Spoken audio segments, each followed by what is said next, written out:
नमस्कार साथियों, मैं कृष्णा राज सिंह और आप देख रहे हैं YouTube channel education portal Krishna. आज हम लोग इस वीडियो के मदद से एक महत्वपूर्ण अवकाश जो महिलाओं के लिए देय है उसी से रिलेटेड बात करने वाले हैं। और वह अवकाश है विशेषावकाश, यानी कि विशेष अवकाश। हालांकि इससे संबंधित एक पत्र विभाग के द्वारा जारी की गई है जिसका ज्ञापांक 6438 और दिनांक 7/1/2017 है। उस पत्र में क्या महत्वपूर्ण बातें अंकित की गई है जिसे सरल और आसान भाषा में हम लोग समझने का प्रयास करते हैं। वित्त विभाग बिहार सरकार के पत्रांक 1977 और दिनांक 14/4/1992 के द्वारा नियमित, यानी कि जो नियमित महिला कर्मचारी हैं को प्रत्येक माह में 2 दिनों का विशेषावकाश का प्रावधान किया गया है। तो इस पत्र में इस बात की भी चर्चा की गई है कि जो महिला 50 वर्ष के ऊपर की है तो क्या उसे इस अवकाश का बेनिफिट्स, यानी कि यह अवकाश मिलेगा या नहीं मिलेगा, इसमें आगे हम लोग चर्चा करेंगे। तो क्या क्या बातें अंकित की गई है उसे हम लोग एक एक करके समझने का प्रयास करते हैं। तो पहला उसका पॉइंट इस प्रकार से बनाया गया है कि यह विशेषावकाश जो साल में देय आकस्मिक अवकाश है उसके बावजूद, यानी कि उसे छोड़ करके भी देय होगा। इसका कहने का अर्थ हो गया कि इसे सरल हम लोग करते हैं कि जो साल में आकस्मिक अवकाश दिया जाता है, जैसे शिक्षक की बात करें तो 16 दिनों का आकस्मिक अवकाश दिया जाता है, तो उसे छोड़ करके उसे इसमें ऐड नहीं करना है। प्रत्येक महीना में जो 2 दिनों का विशेषावकाश दिया जाता है वह अलग से दिया जाएगा।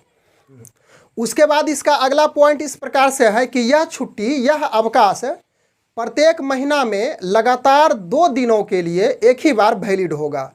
यानी कि इसे आप इस प्रकार से समझें कि प्रत्येक महीना में यदि आप आज छुट्टी लिए हैं तो कल भी ग्रांट करना होगा छुट्टी का।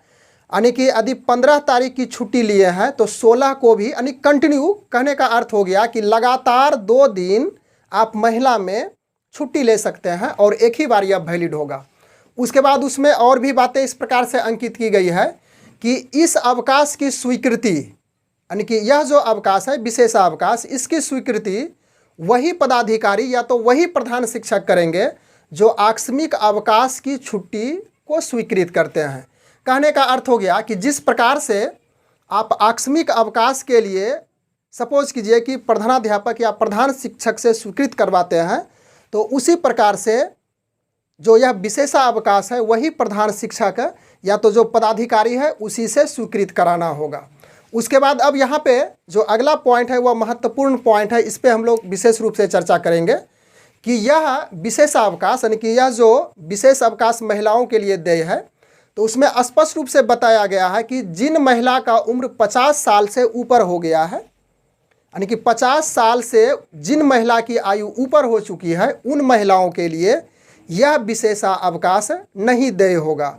यानी कि वैसी महिला जिनकी उम्र 50 से नीचे है उन्हें विशेषावकाश मिलेगा, और 50 से ऊपर यदि महिला की उम्र हो चुकी है तो उनको विशेषावकाश नहीं प्राप्त होगा, उसे विशेषावकाश की स्वीकृति विभाग के द्वारा नहीं दी जाएगी।